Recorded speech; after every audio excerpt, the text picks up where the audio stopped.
Today, I want to talk to you about perfection, about how it can become a trap, and more importantly, about what you can do about it. Stay tuned to learn more. Hello everyone, welcome back to another episode of the Growth Philosophy Podcast, a bite-sized weekly podcast focused on empowering you to think better and upgrade your life. And I'm your host, Salik. So let's talk about perfection.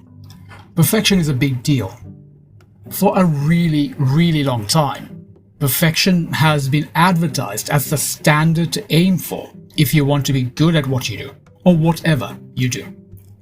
Most people think that perfection is the goal to aim for when they do something, especially when it is something important or worthwhile. But there's a big problem with this way of thinking, with this standard that we have grown up believing to be the ideal we need to aim for. This whole notion of aiming for perfection isn't actually as good as we are led to believe. In fact, it causes more harm than good, and can even keep people trapped in a cycle of stress, regrets, and worse, mediocrity, the very thing that perfection is meant to avoid. I've been there. For a long time, I was all about the pursuit of perfection. See, I just made a mistake there. Now, before, I would have been very stressed about it, but it doesn't bother me now. And I'm sure you will understand why. So that's the thing. I was all about the pursuit of perfection before. I wanted to have everything done perfectly. I wanted to achieve perfection with nearly everything I did. Things that just had to be perfect. Everything had to be perfect. Nothing else cut it. And let me tell you, it was not helping me. Things took a lot longer than they needed to or should have because I kept tweaking and improving things. There is always a room for improvement, and I kept on looking for that room of improvement. Also, it was a lot more stressful than it should have been. All that tweaking and improving, trying to perfect things, it takes a toll. Now, hindsight is a beautiful thing. If only I knew then what I know now, I could have avoided a lot of that stress and wasted time and resources. So my hope with this talk is that you can learn from my experiences and avoid, or at the very least stop yourself from getting trapped by this notion of perfection. Now, here is the biggest problem with perfection. Achieving perfection is impossible. Now, why do I say that? Here is why. Because perfection is a subjective concept. Perfection is a subjective concept. Your definition of perfect is unlikely to be the same as that of the person next to you, and so on. No two person will have the exact same definition of what is perfect. It is an impossible goal that just causes more problem than it needs to. The idea of perfect is so subjective that you keep on chasing it but can never achieve it because you don't really know what exactly perfect is. And here are some more reasons why perfection can cause you more harm than good. As I mentioned before, perfection causes you stress, so that's the first one. Perfection causes a lot of stress. Number 2 is that perfection can hold you back from unlocking your full potential. This should get pretty clear later on as I carry on talking. Number 3, perfection can limit how much value you can add to others.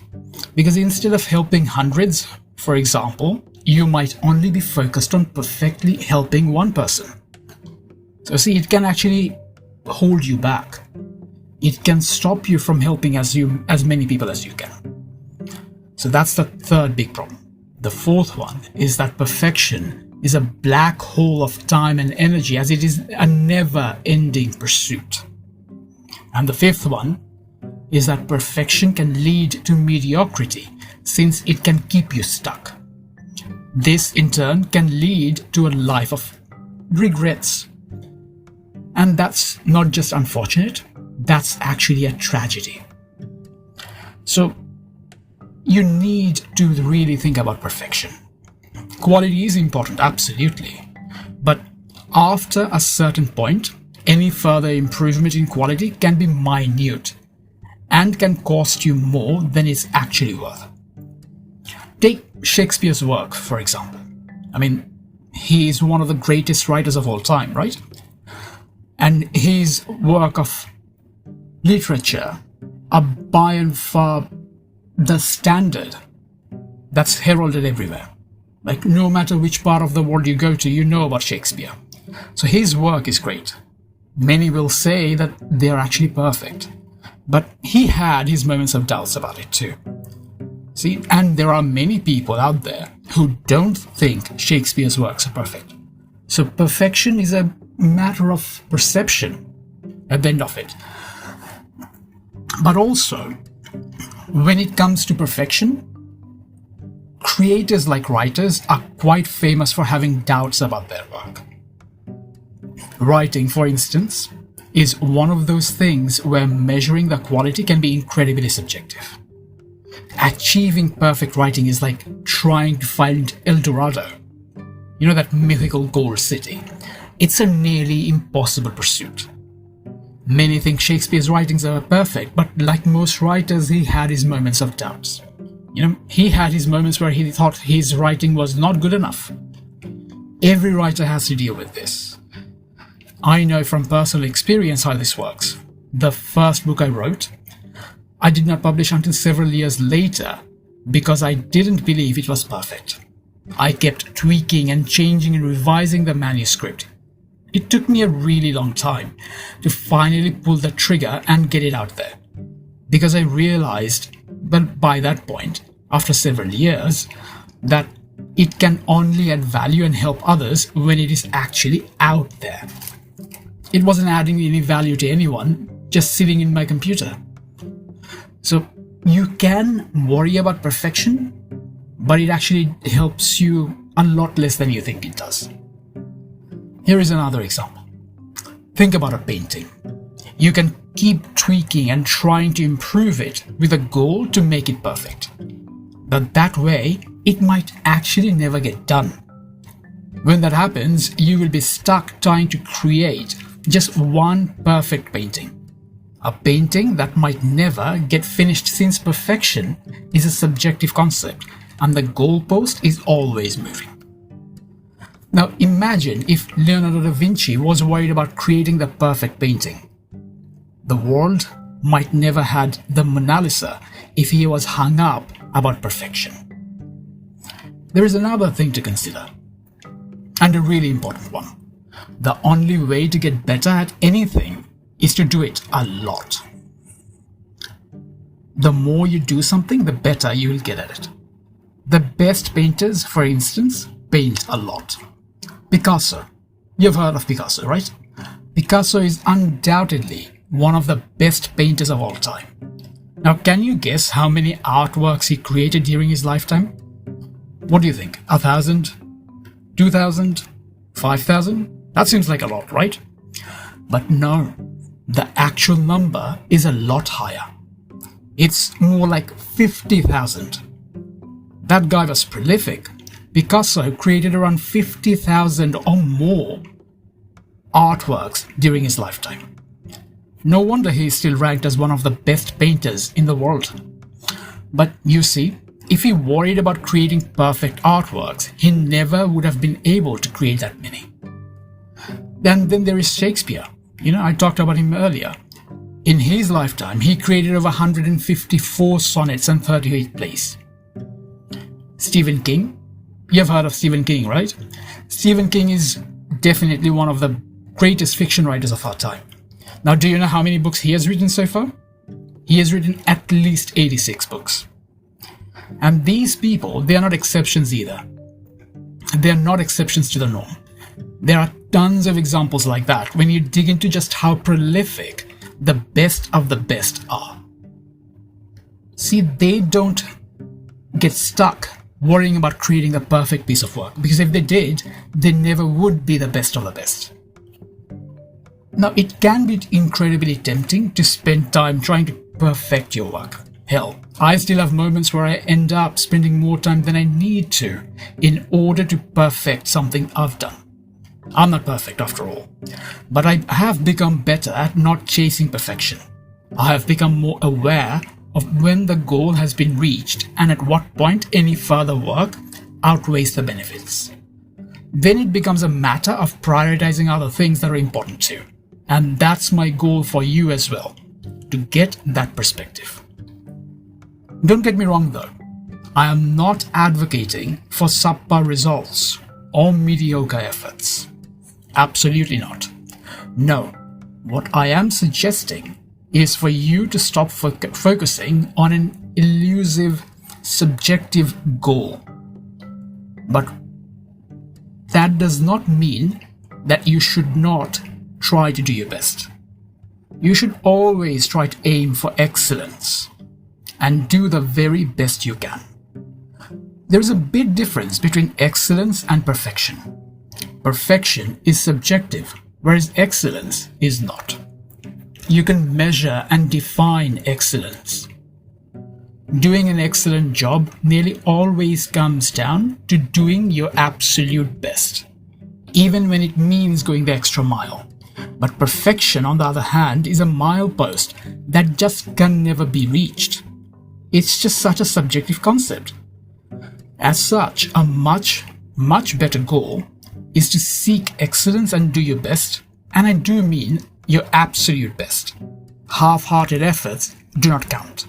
So you do need to be honest with yourself. You get what you put in after all.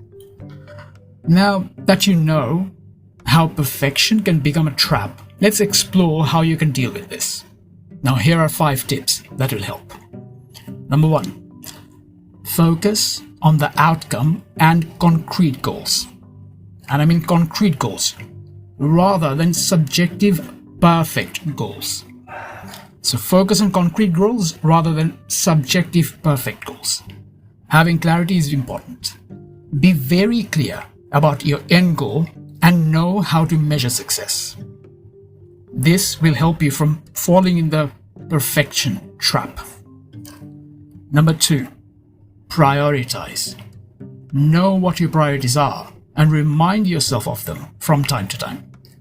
That will help you from getting too focused on one thing at the cost of the rest. So prioritize. Number 3, set deadlines. Having deadlines is a great way to not only get things done, but is also great for keeping yourself on track and focused on the goal. So set deadlines. Number 4, get external feedback. We are nearly always our worst critics. So rather than relying on your own evaluation of your work, get some external feedback. Do other people think it's good enough? If it is, and if they believe it is good enough, then it might be time to pull the trigger on it. Good enough is good enough. And the 5th tip is to weigh up the pros and cons. Now this leads on from the earlier point. Sometimes, if not most of the time, chasing after perfection can be a complete and utter waste of resources, not to mention time. But it can be hard to see that without objectively assessing your pros and cons. So learn to know when spending more time and effort won't actually be useful for you. This will get better and easier with practice. The more you practice this, the better you will get at weighing up your pros and cons. But here is the bottom line.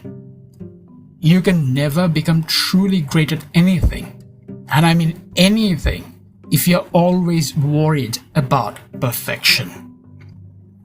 This is really important for you to remember. You can never become truly great at anything if you're always worrying about perfection. Those who are great at what they do don't let worries about perfection stop them. To be really good or better, to be great, you need to let go of any notions you have about achieving perfection. Realize that the only way to get better is to do the thing rather than worrying about hitting home run every single time. Even the best players in the world don't hit home run every single time. Doing the best you can is a great goal to have. Achieving perfection, on the other hand, is not. Having concrete goals and deadlines, prioritizing, getting external feedback, as well as weighing up your pros and cons and developing an awareness of when you're chasing this elusive notion can help you from falling into this trap. Now, will it happen overnight? No, it won't. Let's get realistic. If you're someone who strives to be the best and wants to achieve perfection in everything they do, it will take some time to see the results. But it will get easier. It will get easier to stop yourself from falling into this trap the more you practice these tips and the more aware of become of this. The more you realize just how perfection can hold you back and do you more harm than good, the better you will get at stopping yourself from falling into this trap. Look, perfection is an unending goal. It's a road that never ends. It's like being caught in a hamster wheel that's just perpetually moving. But the good news is, you can stop. You can be great without falling into this perfection trap. So free yourself from the trap of perfection. It's okay if something isn't perfect. Dwelling on it will not make things better. Learning from it and moving forward will. Do the best you can and then move on. You will achieve more and even learn more from your mistakes than you will ever learn from trying to achieve perfection. So stop getting in your own way. Stop trying to be perfect.